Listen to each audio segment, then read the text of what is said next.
El día de hoy vamos a recordar pues a un gran comediante de Monterrey y pues bueno, a un mes de esta sensible pérdida, nos referimos justamente a Gil Rodríguez, mejor conocido con su personaje El Mocos, en donde pues la producción de Zarco y también en su página oficial, pues después de un mes de esta sensible pérdida y sobre todo algo muy difícil para todo el equipo, pues actualizan pues la foto de perfil y también emiten un gran mensaje para todos los seguidores y para la familia.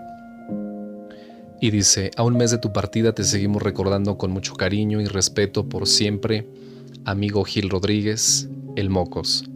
Nuestras más sinceras condolencias a toda tu familia, amigos y seguidores, en quien dejaste huella por tu gran carisma y humildad por siempre. Libre como el viento, Machín Marrín.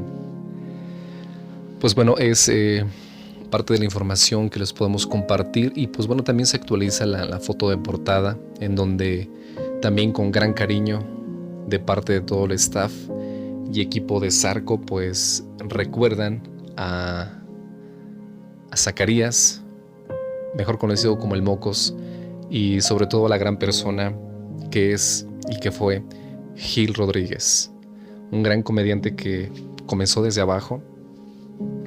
Pues comenzó como payaso en eventos sociales y posteriormente pues ya esta gran oportunidad para ser parte de Zarco, y pues durante este poco trayecto tuvo un gran éxito su carrera de Gil Rodríguez. Hasta siempre.